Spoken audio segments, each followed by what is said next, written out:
ادبی بیٹھک چنیوٹ آپ کا اپنا چینل سبسکرائب کیجئے، لائک کیجئے، شیئر کیجئے۔ تمہیداً میں اتنا عرض کروں گا کہ چنیوٹ دریائے چناب کے کنارے آباد قدیم روایات کا حامل شہر ہے۔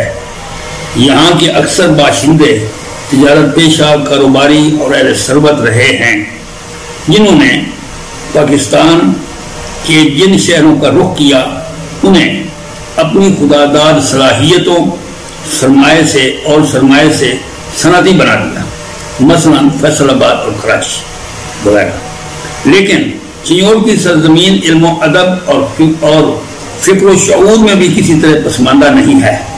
اس شہر میں اہل زر کے ساتھ ساتھ اہل ذوق بھی موجود رہے ہیں، جنہوں نے اپنے افکار اور اشعار سے تشنگان علم کی پیاس بجھائی ہے۔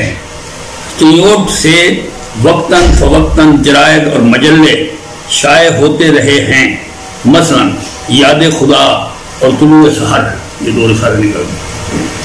موجودہ دور میں بھی اس شہر میں شعر و ادب اور فکر و سخن کی مختلف محافل اور مجالس منعقد ہوتی رہتی ہیں، جن میں قلم قبیلے کی ادب پروری اور فکر گستری سر فہرست اور لائق تحسین ہے۔ قلم قبیلے کا مشن علم و ادب کی ترقی، قومی زبان کی خدمت اور ابنائے جنس میں ذوق علم و عرفاں پیدا کرنا ہے۔ اس قبیلے کی سرپرستی کرنے والے خود بھی ارباب شعر و سخن ہیں، جن کی خدمات قابل ستائش ہیں۔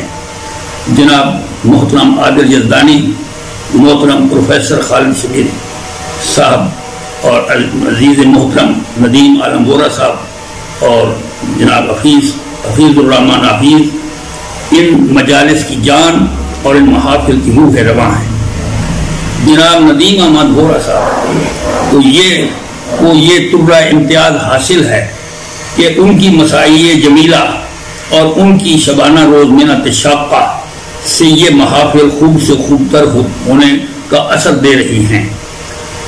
جناب وورا صاحب قلم قبیلے کی مختلف محافل میں اہل شعر و سخن کی ادب آفرینیوں کی اشاعت اور توضیح کی ذمہ داری سنبھالے ہوئے ہیں، تاکہ ہر کے و میں اہل محفل کے افکار سے متمتع اور منتفع ہو سکے۔ ان کی یہ کوششیں اثرات کے اعتبار سے لائق تحسین اور نتائج کے اعتبار سے قابل آفرین ہیں۔ لہذا میں ندیم احمد وورا صاحب کی خدمت میں یوٹیوب چینل ادبی بیٹھک چنیوٹ کے قیام پر تہ دل سے مبارکباد پیش کرتا ہوں اور دعا کرتا ہوں یہ چینل پیش ترقی کی مناظر طے کرے۔